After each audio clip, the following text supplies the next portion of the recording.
Audio Jungle.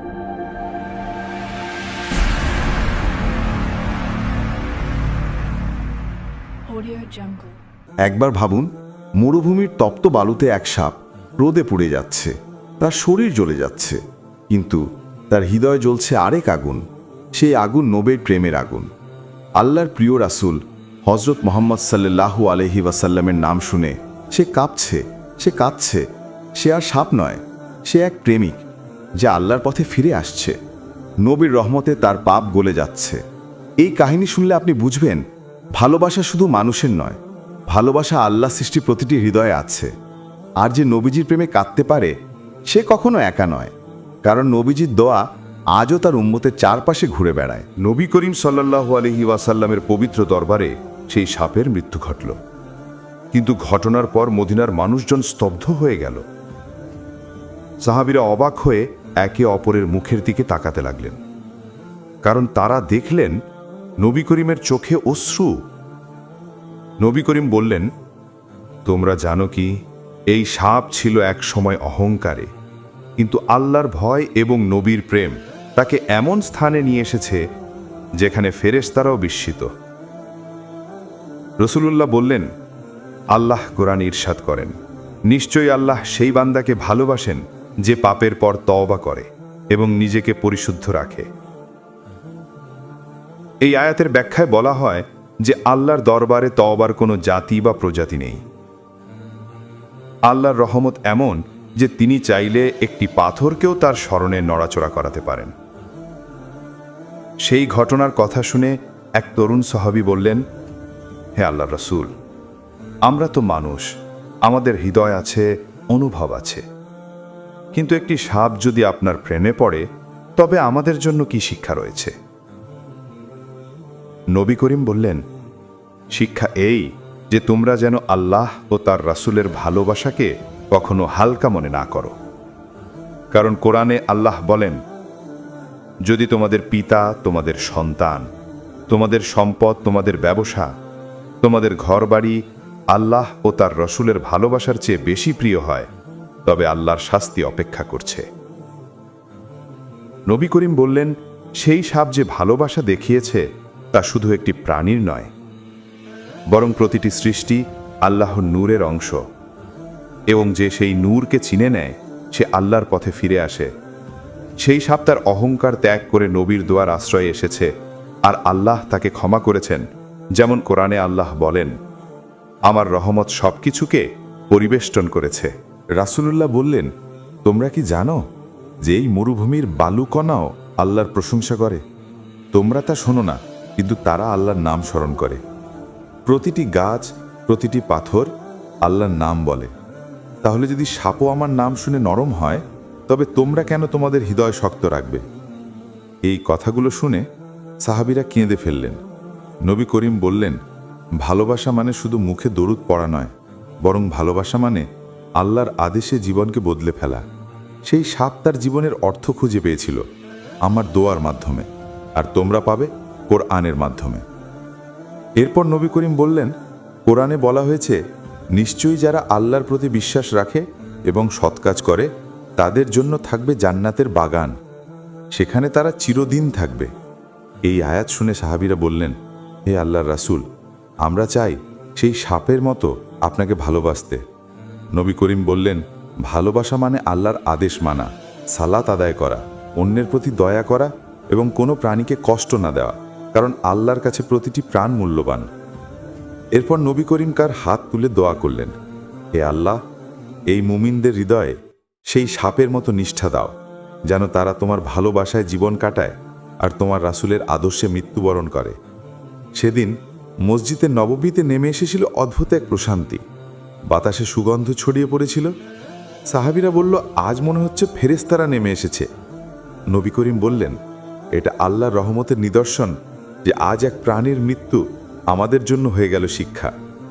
এরপর রাসূলুল্লাহ বললেন, কিয়ামতের দিন আল্লাহর দরবারে সেই সাপকে পুনরুজ্জীবিত করা হবে এবং সে বলবে, হে প্রভু, আমি নবীর প্রেমে জীবন দিয়েছিলাম। আল্লাহ বলবেন, আমার সৃষ্টি যেই নবীর প্রেমে জীবন দেয় তাকে আমি ক্ষমা করি। আজ তুমি জান্নাতে প্রবেশ করো। এই হচ্ছে আল্লাহর দয়া, যা সীমাহীন। সেই ঘটনার পর মদিনার মানুষজন একে অপরকে বলতো, যদি সাপও নবীর প্রেমে জান্নাত পায় তবে আমাদের জন্য কত সুযোগ রয়েছে। নবীর দরুদ পাঠ করা, তার আদর্শে বাছা, তার পক্ষে থাকা, এটাই আসল প্রেম। সেই অলৌকিক ঘটনার পর পুরো মদিনা শহরের এক নতুন আলো ছড়িয়ে পড়ল। মানুষজনের হৃদয় নরম হয়ে গেল। নবী করিম সাল্লাল্লাহু আলাইহি ওয়াসাল্লামের মুখে সেই ঘটনার গল্প শুনে অনেকের চোখে অশ্রু নেমে এলো।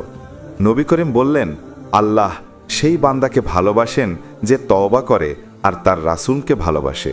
কারণ ভালোবাসা শুধু অনুভব নয়, বরং আল্লাহর পথে ফিরে আসা।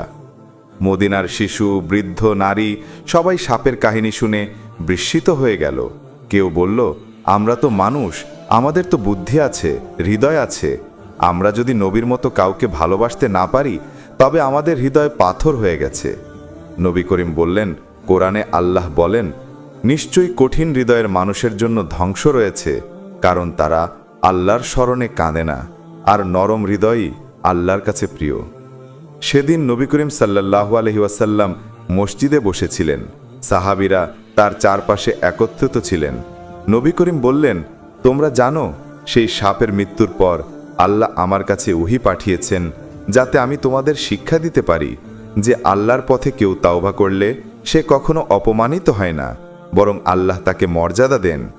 এরপর নবী করিম বললেন, আল্লাহর রাসূল হিসাবে আমি সাক্ষ্য দিচ্ছি যে আল্লাহর রহমত সীমাহীন এবং তার ভালোবাসা সৃষ্টির প্রত্যেক কোণে ছড়িয়ে আছে।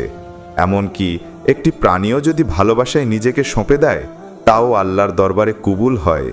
কোরআনে আল্লাহ বলেন, আমার বান্দারা আমাকে ডাকলে আমি সাড়া দিই, আর আমার রহমত তাদের উপর বর্ষিত হয়। এই কথাগুলো শুনে এক বৃদ্ধ সাহাবী কেঁদে ফেললেন। বললেন, হে নবী, আমাদের পাপ অনেক, আমরা কি আল্লাহর ক্ষমা পাব? নবী করিম বললেন, নিশ্চয়ই, কারণ আল্লাহ বলেন, হে আমার বান্দারা, যারা নিজেদের উপর অন্যায় করেছ, তোমরা আল্লাহর রহমত থেকে নিরাশ হও না। নিশ্চয়ই আল্লাহ সব পাপ ক্ষমা করেন, তিনি অতি ক্ষমাশীল ও দয়ালু। তারপর নবী করিম মাথা নিচু করে দোয়া করলেন, হে আল্লাহ, যেমন তুমি এক অহংকারী সাপকে তওবার পথে ফিরিয়ে এনেছ, তেমনিভাবে আমার উম্মতের হৃদয়কেও নরম করে দাও, যেন তারা আল্লাহর ভালোবাসায় ফিরে আসে, যেন তারা নামাজে কান্না করে, দরুদে শান্তি পায়, আর কোরআনে জীবন খুঁজে পায়। সেই দিনের পর থেকে মদিনার বাতাসে যেন এক রহস্যময় ঘ্রাণ ছিল। রাতে মসজিদে নববীর পাশে যেখানে সাপটি মারা গিয়েছিল সেখান থেকে এক মিষ্টি গন্ধ বেরোতো। মানুষ বলতো, আল্লাহর রহমত সেখানে নেমে আসে। নবী করিম বললেন, এটি আল্লাহর নিদর্শন, যাতে তোমরা শিক্ষা নাও। ভালোবাসা কখনো হালকা বিষয় নয়, ভালোবাসা মানে আত্মাকে আল্লাহর দিকে ফিরিয়ে দেওয়া। বছর কেটে গেল। নবী করিম সাল্লাল্লাহু আলাইহি ওয়াসাল্লামের উফাতের পরও মানুষ সেই স্থানে এসে দোয়া করত। তারা বলতো, এখানে সেই প্রাণের নিদর্শন আছে যে নবীর প্রেমে জীবন দিয়েছে, আল্লাহর নামে আত্মসমর্পণ করেছে। একদিন এক তরুণ এসে সেখানে দাঁড়িয়ে কাঁদতে লাগলো। বলল, হে আল্লাহ, আমি সেই সাপের মতো হতে চাই যে পাপের পর ক্ষমা পেয়েছিল। আমি আপনার কাছে ফিরে আসতে চাই, আমি নবীর প্রেমে শান্তি পেতে চাই। হে আল্লাহ, আমাকে ক্ষমা করুন। বাতাসে যেন এক নরম শব্দ শোনা গেল, যেন কেউ বলছে, আল্লাহর রহমত তাদের জন্য যারা তার পথে ফিরে আসে। এইভাবে একটি সাপের প্রেম মানুষের হৃদয়ে জাগিয়ে দিল আল্লাহর ভয়, নবীর ভালোবাসা এবং তওবার আকুলতা। কোরআনে আল্লাহ বলেন, নিশ্চয়ই আল্লাহর বন্ধুদের জন্য ভয় নেই, তারা চিন্তিত হয় না, তারা আল্লাহকে ভালোবাসে আর আল্লাহ তাদের ভালোবাসেন। সেই সাপও হয়তো আর জান্নাতের বাগানে শান্তিতে আছে, যেখানে নবী করিমের নূর ছড়িয়ে পড়ছে। এবং সেই প্রেমের শিক্ষা আজও পৃথিবীর প্রতিটি মুমিনের হৃদয়ে বাজে।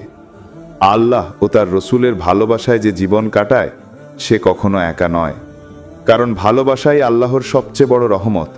ভালোবাসাই সেই আলো যা মানুষকে জাহান্নামের অন্ধকার থেকে জান্নাতের পথে নিয়ে যায়।